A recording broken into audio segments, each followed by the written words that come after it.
We are now going to talk about something that's actually pretty difficult to do in Rails if you are set up correctly with all the defaults and are following some good security practices. But this is the XML external entities, and this is the vulnerability where you can have some tainted XML that is doing some rough stuff where it's trying to expose your secrets back out to the internet, to the user who is performing the attack.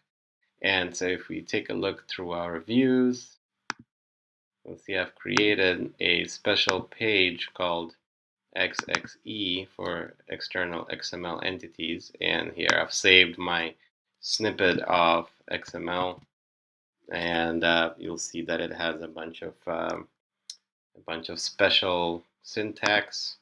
Most importantly, being here's the entity that would get loaded, and this is the location from which we're saying to load it.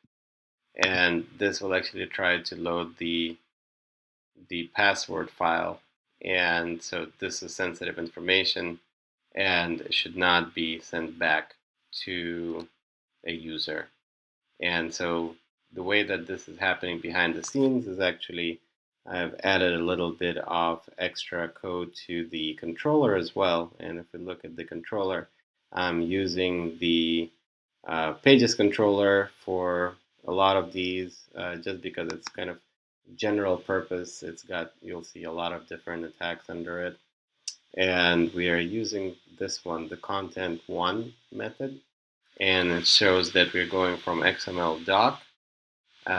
We're getting it through Nakagiri XML.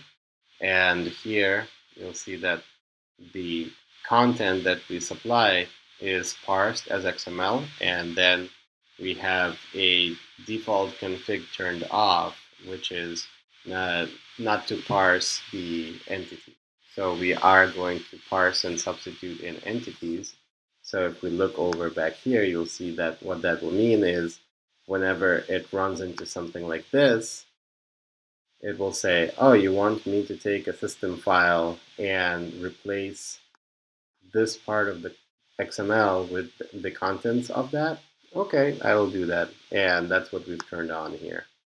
And so we will get that string, we'll render it to the content instance variable, and then render our page. And on the page, it'll say, if you're getting the content, then just output it to the screen.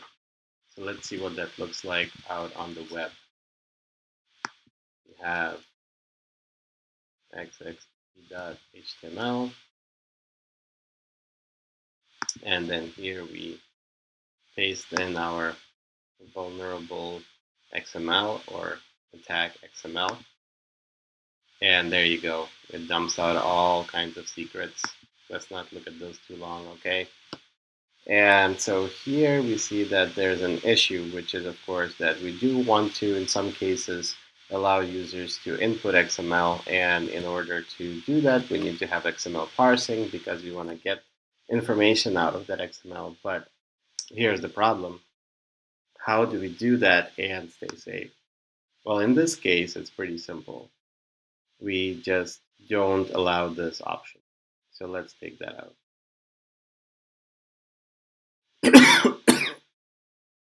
We are going to just remove this. And now, if we go back and we try that same XML, oh, look at that, it's no longer substituted. Things are back to being safe. So the resolution is pretty simple and the defaults are pretty safe, but if we do need to enable certain non-safe defaults, we just have to be careful about what we're doing, and we need to do a better job of looking through the contents before parsing or evaluating them. And that's really the protection, the combination of using safe libraries and also not blindly trusting content where it might contain some problems.